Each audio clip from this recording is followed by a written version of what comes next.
Bonjour les amis, c'est Christian et bien salaire affranchi. Pourquoi j'ai fait cette vidéo? Je sors faire certaines courses, ok? Bon, j'étais fait certaines courses, ok? Ça fait quelques instants. Et qu'est-ce que j'ai constaté? J'ai constaté que toutes les personnes qui étaient devant moi dans la ligne, dans la queue, utilisaient le carte de crédit, ok? Et le plus souvent, c'est un signe. C'est un signe, quand les gens commencent à utiliser le carte de crédit, ça veut dire que certains ménages ont des difficultés. Ils n'ont plus les moyens personnels pour faire leurs achats. C'est une des premières choses. La deuxième chose, c'est quoi? C'est que on a constaté en Amérique du Nord qu'il y a de plus en plus des défauts de paiement sur les cartes de crédit. De plus en plus.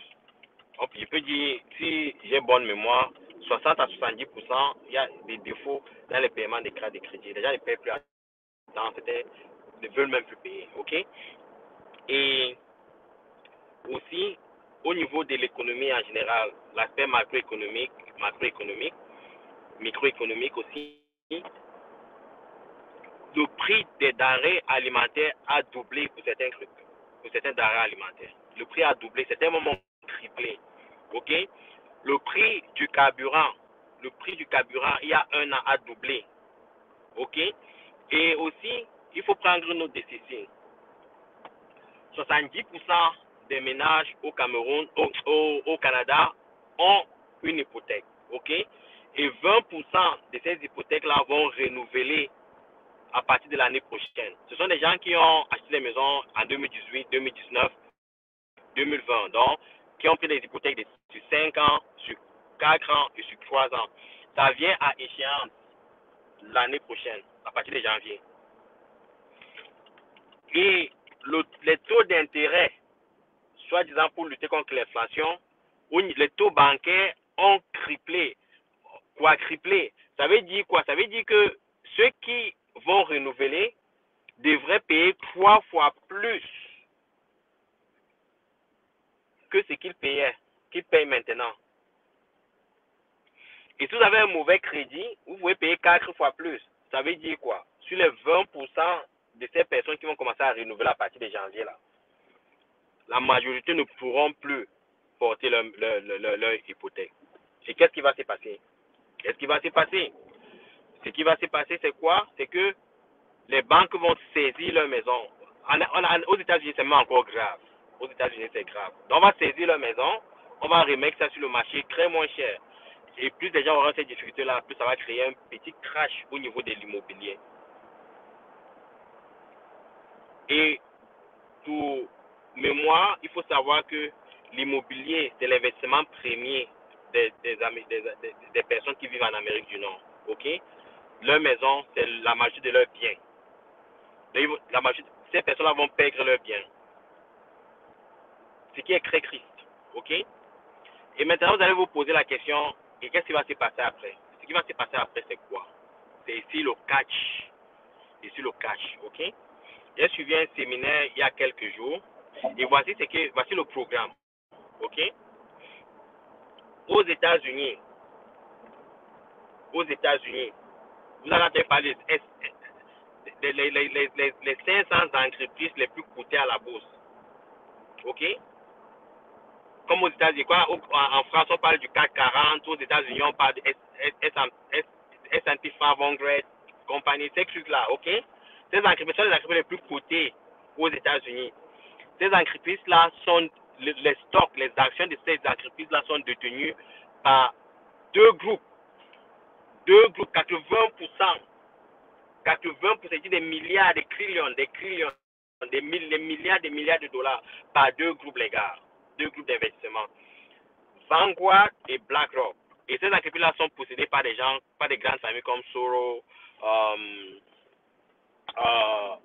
Warren Buffett, ok? C'est Jack Bogle.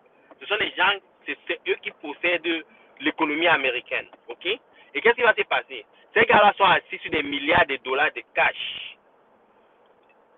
Ils sont assis sur des milliards de dollars de cash. Et ce qui va se passer, c'est que quand les gens vont commencer à liquider leur maison, ils ne pourront plus payer. Les gars vont prendre possession de toutes ces maisons-là et nous serons tous des locataires.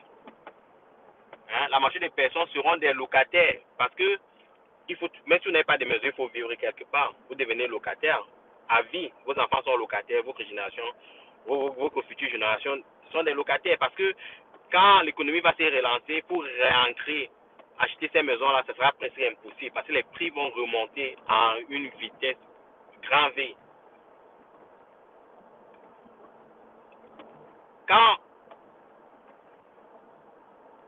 Comment se prémunir contre cette situation?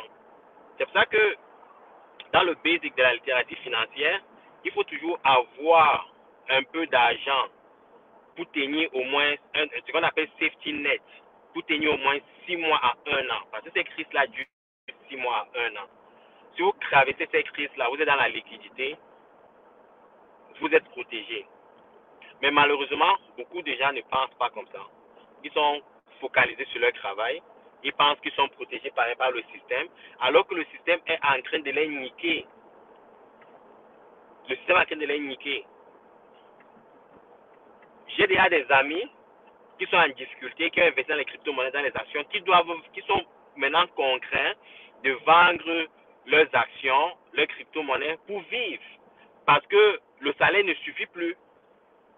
Le salaire ne suffit plus. C'est difficile, les gars. Je ne veux pas vous tromper. C'est dur.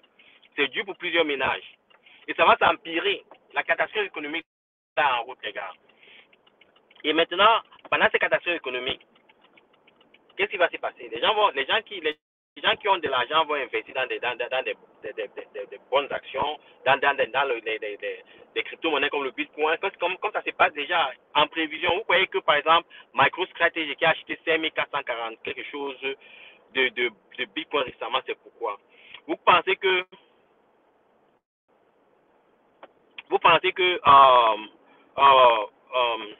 comment on appelle cette compagnie-là? Robinhood a acheté 118 000 Bitcoin récemment à 3 000 milliards de dollars. 3 milliards de dollars. Pourquoi? C'est pour manager leur risque. C'est pour gérer leur risque. Je pense que, et je suis convaincu, ceci n'est pas un conseil financier, une des meilleures